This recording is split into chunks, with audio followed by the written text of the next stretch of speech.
Hi guys, my name is Miller and welcome back to another Season Max video. In this series I go over the most important cars for each season. I show the tunes for them, including a stage 5 tune for the prestige car, and I give an extra word so you get to know the car a bit better and perhaps appreciate it a bit more.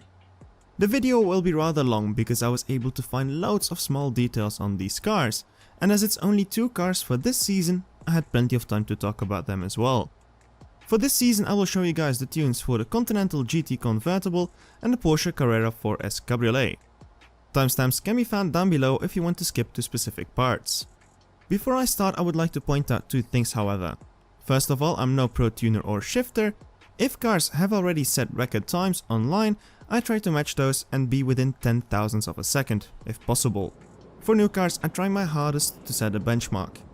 The second thing is that this video is made possible with the help of Natural Motion. I would like to thank them for providing me the material to make this video possible on a secondary account which is not used for online purposes. So let's get into it now.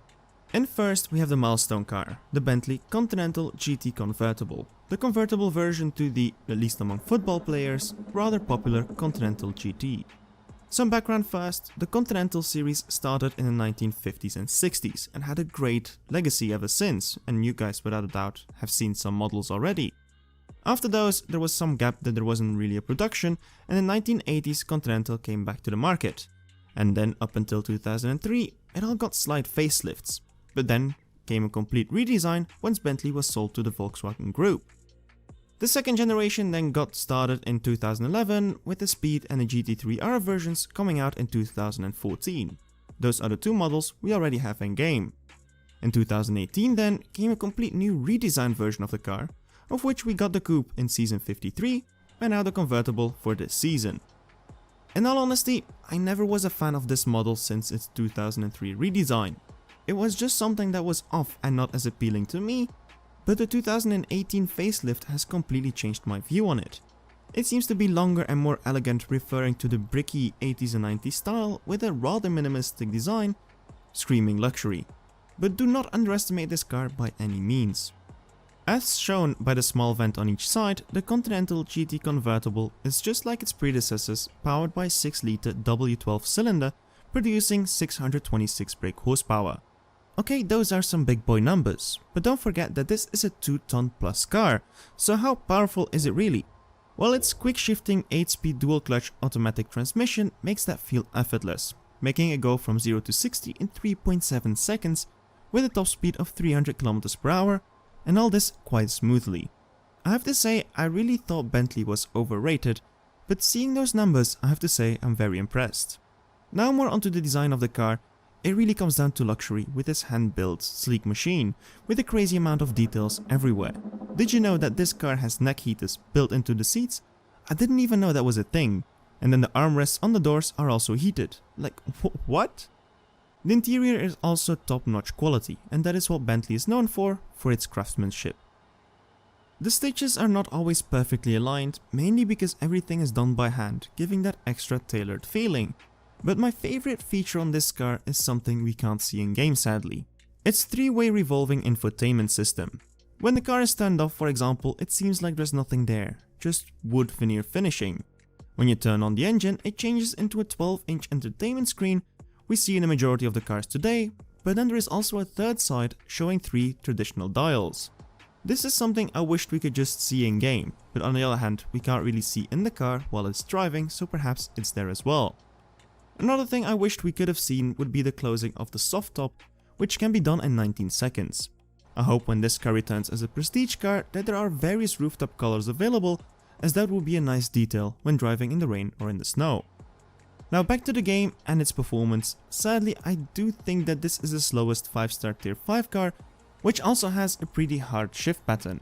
So I think for now this car will become a collector piece until it's used for a future prestige cup. This is the tune and the shift pattern.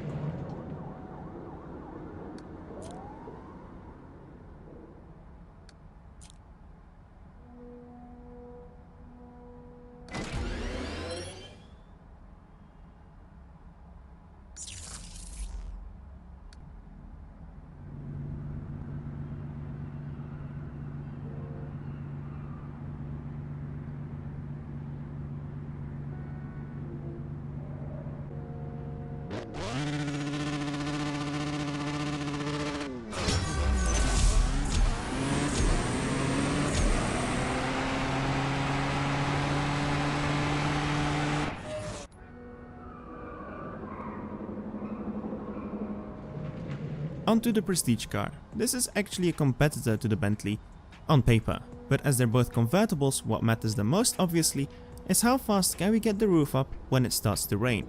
Well, this one can do it in 12 seconds, a full 7 seconds faster. So if they were to have a quarter-mile drag at the start and they have to close the roof first, the Porsche will take the win. Joking aside, the Porsche Carrera 4S Cabriolet 992 is a rather special car. It might seem a lot like the 991 predecessor, but it actually consists of 85% of new parts. Its still twin turbocharged 3-liter flat 6 this time around produces 444 horsepower, significantly less compared to the Continental GT, but as it only weighs 1635 kilograms, it's 700 kilograms lighter, making it sure it can match the Bentley on the 0-200 running at 3.8 compared to the 3.7, but the top speed is lower however, with 304 km per hour. But one thing this car has that kind of bothers me is its massive rear when the roof is down. It really doesn't look very pleasing, and to me it is kind of an eyesore. It is understandable though, as it has to store both the engine and the rooftop while keeping the 992 aerodynamic flow. The interior got a simplified design, working with straight lines and a not too complex steering wheel compared to the previous generation. As we are still on the early stages of the 992 series, there is a lot more to come without a doubt.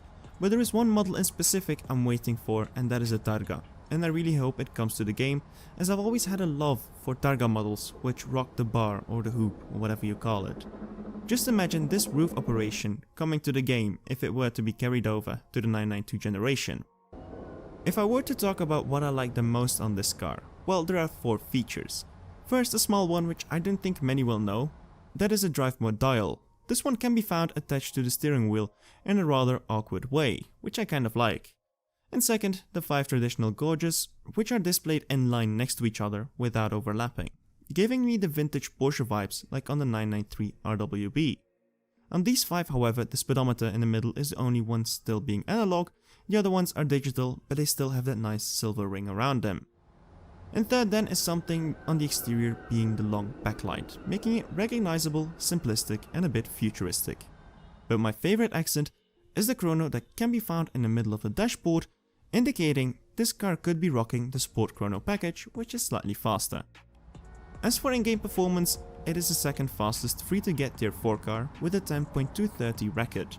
It comes less than a tenth behind the NSXR, which currently holds the record for the fastest free-to-get Tier 4 car, but as that is a Legends car, this Porsche is the fastest pullable Tier 4 car in-game and the fastest ever Tier 4 prestige car. The trick for the max tune is to really drop into second gear as soon as possible. Tune and pattern.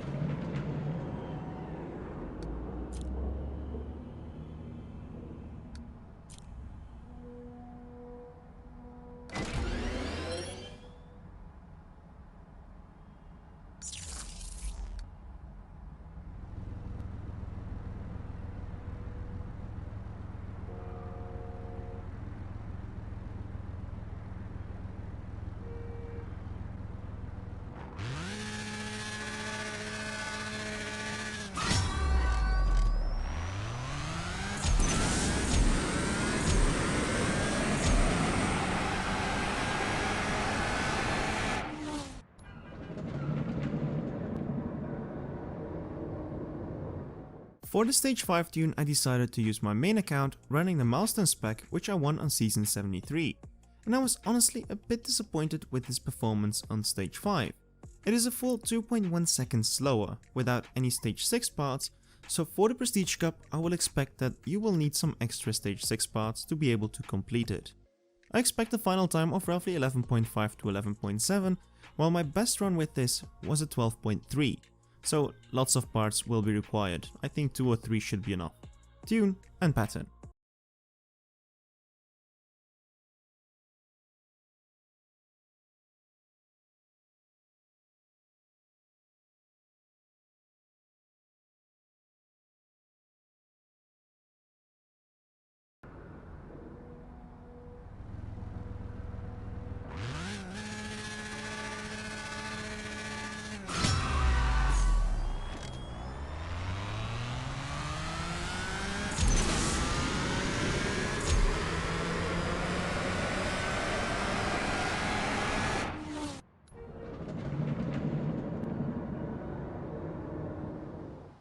So that was it for today. I really hope you guys enjoyed this video and that, like me, you guys got to know the cars a bit better. I really enjoyed doing some research on the cars and to point out some of the details, putting out how crazy detailed these cars are in game as well. You can now go to your crewmates and show off some of the things you just learned, and of course linking the informational to the useful with the potentially useful tunes and patterns. If you enjoyed this video, do not hesitate to leave a like, as that helps this video to be spread out to more viewers. Subscribe for more content like this. My name is Miller, see you around, and keep racing.